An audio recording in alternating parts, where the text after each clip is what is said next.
Kita tidak juga mau menerima perbuatan yang salah berulang kali. Dan jikalau itu terus berulang kali terjadi, di dalam kitab suci ada istilah untuk orang yang demikian. Itu dikatakan orang bebal. Ya, kita tidak mau sih. Sesungguhnya hari ini, jikalau kita sudah dewasa, kita sudah menikah, lalu kita ditemukan sebagai orang bebal oleh pasangan kita. Kita mau berubah. Kita mau membangun akan suatu strategi bagaimana supaya kehidupan kita itu bisa berubah, ya.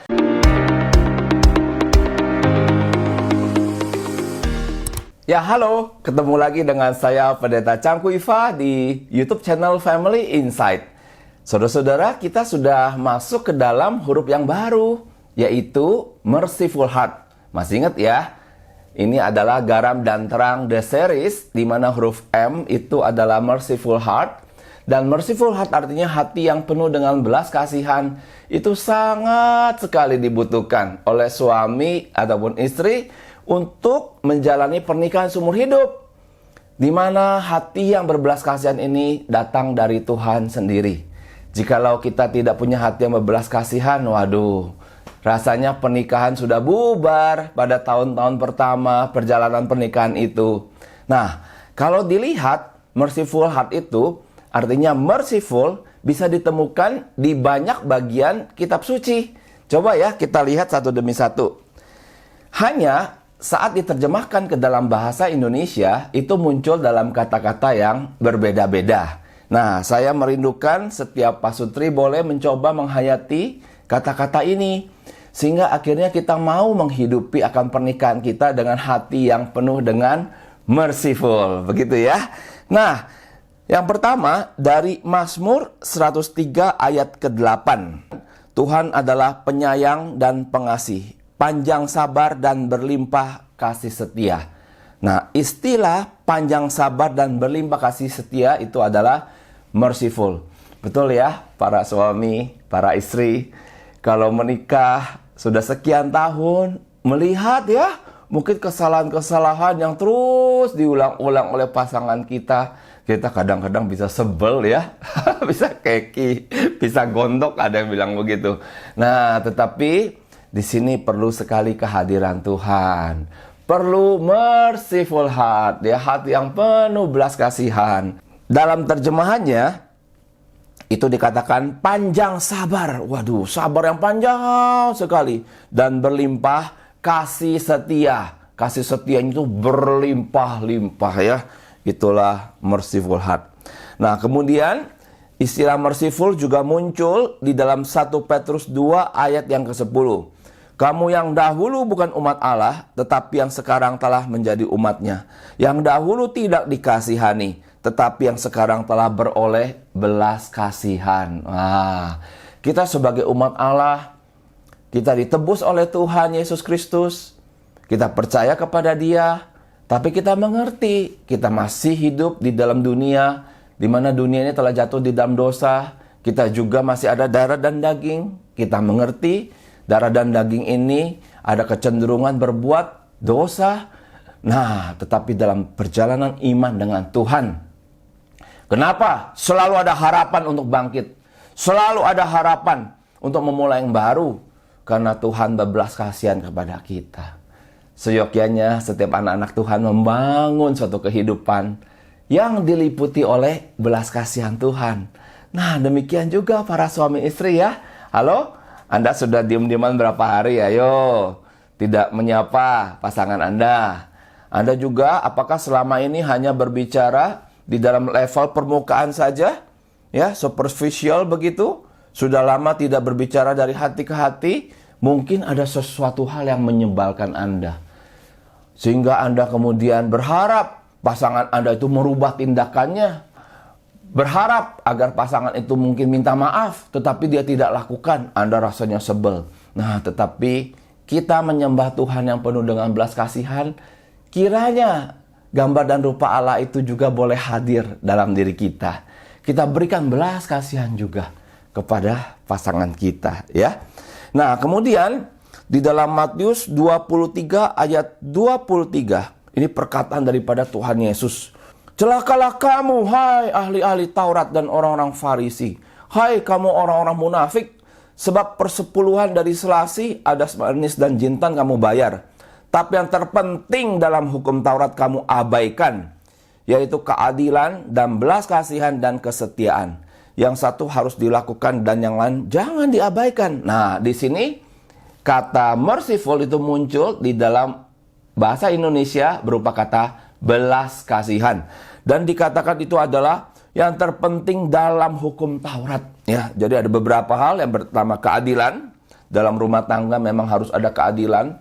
Kalau kita punya beberapa anak, jangan sampai kita ada suatu preferensi membela satu anak lalu menegasikan anak yang lain. Tetapi kita memang manusia yang lemah, tidak berdaya. Kita mengerti kadang-kadang preferensi itu muncul hanya dalam pertolongan Tuhan. Kita tetap harus berusaha untuk adil kepada anak-anak kita, ya. Nah, yang kedua di situ dikatakan yang terpenting dalam hukum Taurat adalah belas kasihan. Ya, belas kasihan. Hati yang terus mau untuk mengampuni. Dan juga itu adalah kesetiaan. Tuhan sangat menghargai kesetiaan. Oleh karena itu pernikahan Kristen adalah pernikahan yang sifatnya monogami. Satu kali hanya untuk seumur hidup, ya. Tetapi saya pernah berkata bahwa walaupun demikian, satu untuk seumur hidup bukan pernikahan yang dimana kita melatih kesetiaan, tapi ternyata pernikahan tersebut menjemukan, membosankan, ya, ataupun menyebalkan. Tetapi di dalam kesetiaan tetap ada the dynamic of love, ya. Ada cinta kasih, ada terus ingin memberikan yang terbaik. Ada sesuatu hal yang kita memperbaharui daripada relasi tersebut. Terus ingin mencari akan warna-warni yang indah di dalam pernikahan, ya. Nah, kemudian kita bergerak kepada firman Tuhan yang lain. Itu adalah dalam Yakobus 2 ayat 13, saya bacakan. Sebab penghakiman yang tidak berbelas kasihan akan berlaku atas orang yang tidak berbelas kasihan. Wah, ngeri ya. Buat orang yang tidak ada belas kasihan, ada suatu penghakiman yang juga tidak berbelas kasihan. Nah, tetapi belas kasihan akan menang atas penghakiman. Nah, jikalau kita punya belas kasihan, maka kita tidak akan lagi menghakimi akan pasangan kita. Ya, ada satu pepatah bahasa Inggris berkata, if you always judge people, you never love them anymore. Wah, seperti itu ya. Kalau engkau kerjanya menghakimi, ya, apalagi menghakimi suami, suami menghakimi istri, engkau tidak akan lagi bisa mengasihi mereka. Memang kita harus membuang segala bentuk judgment dari diri kita. Nah, kemudian dalam 1 Petrus 1 ayat 3, di situ dikatakan lagi, ini dalam satu bahasa yang agak berbeda istilah merciful ini, ya. Saya bacakan dulu. Terpujilah Allah dan Bapa Tuhan kita Yesus Kristus, yang karena rahmat yang besar telah melahirkan kita kembali oleh kebangkitan Yesus Kristus dari antara orang mati kepada suatu hidup yang penuh pengharapan. Nah, di sini memakai istilah merciful itu kepada kalimat bahasa Indonesia berkata rahmat yang besar. Mungkin Bapak Ibu masih ingat di dalam kitab Ratapan dikatakan bahwa rahmat Tuhan itu selalu baru setiap pagi, ya. Sehingga bagi orang-orang Kristen seharusnya tidak ada yang namanya hopeless. Kenapa? Karena Tuhan itu sudah mati, bangkit, dan hidup bagi kita. Tuhan kita Yesus Kristus. Dan dikatakan rahmat Tuhan itu baru setiap pagi. Nah, di sini dikatakan, dalam surat Petrus dikatakan, bukan rahmat Tuhan yang baru setiap pagi, tetapi rahmat Tuhan yang besar. Ya, sangat besar. Sehingga sesungguhnya tidak ada sesuatu pun dalam diri kita yang kemudian tidak bisa diatasi oleh rahmat Tuhan tersebut. Hati Tuhan itu penuh dengan merciful heart. Bolehlah kita datang kepada Dia, serukan nama Dia. Tuhan Yesus, Tuhan Yesus, di sini saya, tolonglah saya, lihatlah saya, dengan seluruh kelemahan, aku memohon pertolongan-Mu. Nah, kemudian di dalam yang terakhir, di dalam Lukas 6 ayat 36, istilah merciful ternyata didefinisikan, diterjemahkan dengan bahasa kalimat Indonesia yang agak berbeda. Di situ dikatakan, hendaklah kamu murah hati sama seperti Bapamu adalah murah hati. Be merciful just as your Father is merciful. Nah, jadi istilah merciful di sini diterjemahkan hati yang murah. Ya, itu artinya apa sih murah hati? Hati yang mudah tergerak, ya. Jadi kalau pasangan itu sudah say sorry, Anda jangan tinggi hati, sombong. Minta maaf doang bisanya. Tidak. Hati kita harusnya mudah tergerak, ya. Kita murah hati. Oh, oke. Pasanganku sudah minta maaf, ya sudah, aku memaafkan. Tetapi memang di dalam kehidupan pernikahan, kita tidak mau loh mengulang-ulang kesalahan yang sama terus. Iya, mengulang kesalahan yang sama, lalu minta maaf lagi besok. Lalu pasangan terus memberikan kemurahan hati. Nggak begitu juga, ya.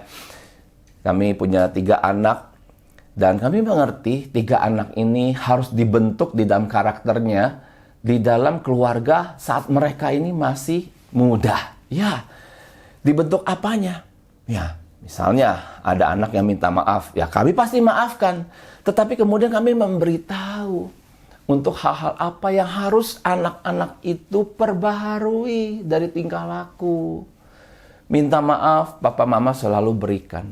Tetapi di sisi yang lain, kita tidak juga mau menerima perbuatan yang salah berulang kali. Dan jikalau itu terus berulang kali terjadi, di dalam kitab suci ada istilah untuk orang yang demikian.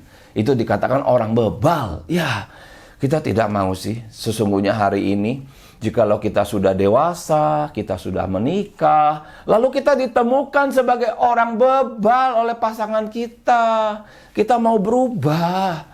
Kita mau membangun akan suatu strategi bagaimana supaya kehidupan kita itu bisa berubah, ya. Nah, perubahan ini sesungguhnya sangat penting. Kenapa? Karena perubahan yang sifatnya permanen itu datang dari kehadiran Tuhan di dalam pernikahan kita. Jikalau kita tidak melibatkan Tuhan di dalam situasi stagnan yang Anda hari ini hadapi, itu kemungkinan tidak ada sesuatu kemajuan. Nah, tetapi bagaimana cara melibatkan Tuhan? Banyak orang itu tidak memahami. Nah, saya ada kabar baik, ya. Lihat buku Stronger Married, ini kelihatannya sama dengan buku yang kemarin itu, tetapi ini berbeda. Kenapa beda? Karena ini sudah cetakan yang ketiga. Cetakan 1 sudah ludes, cetakan 2 sudah habis. Dan ini cetakan yang ketiga telah hadir, dan ini juga jumlahnya terbatas. Kali ini juga berbeda, kenapa? Karena setiap pembeli itu akan mendapatkan video per bab. Ya, saya menyampaikan akan isi daripada buku ini melalui video. Nah, Anda boleh mendapatkan buku ini di Tokopedia ataupun di Shopee, dan nanti video-video tersebut bagi setiap pembeli akan dikirimkan kepada Anda via email. Dan dalam buku ini membahas tentang bagaimana kita punya the real I, diri kita yang asli yang dulu itu, yang mungkin berasal daripada dysfunction family. Ya, saya di awal bab juga bercerita bahwa saya juga berasal daripada dysfunction family.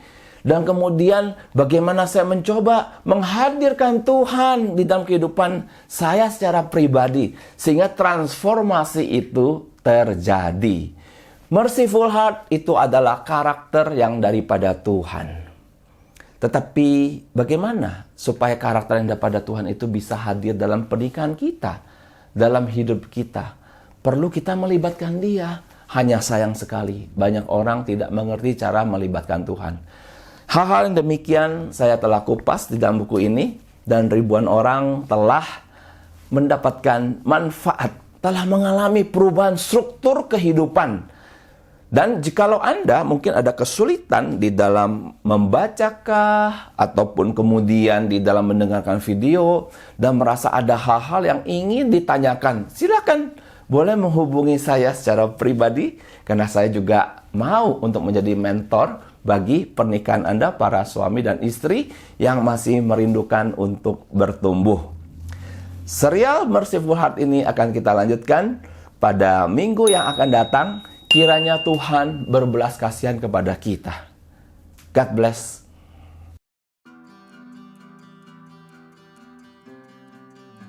Hello pasutri muda. Ini bukan cuma buku. Ini adalah jalan tercepat bagi Anda untuk meraih hal terpenting dalam pernikahanmu. Memperkenalkan Stronger Married, buku terbaru saya, cetakan ketiga. Ribuan orang sudah memiliki buku ini. Buku yang membahas semua hal yang perlu Anda ketahui untuk meraih pernikahan yang harmonis, bahagia, dan mendapatkan perkenanan Tuhan. Di dalamnya, banyak strategi abadi untuk menikmati pernikahan yang indah bersama suami ataupun istri Anda. Di dalam buku, Anda akan belajar cara untuk membaca firman Tuhan tanpa henti, 7 hari seminggu, 30 hari sebulan, 360 hari setahun, tanpa bosan dan mengalami genuine spirituality. Cara untuk berkomunikasi yang membuat Anda makin dekat, akrab dan nyambung dengan pasangan Anda. Cara untuk membangun keintiman fisik dengan pasangan yang akan membawa Anda pada keutuhan jiwa dan raga yang sejati. Cara untuk membangun mesbah keluarga bersama anak-anak yang selalu mereka nantikan dan menjadi pengalaman indah tak terlupakan seumur hidupnya. Wujudkan pernikahan impianmu dengan buku Stronger Married dan dapatkan 6 video penjelasan tiap bab bersama Pendeta Changkuifa dan Liana. Pesan sekarang di harga termurahnya, stok terbatas.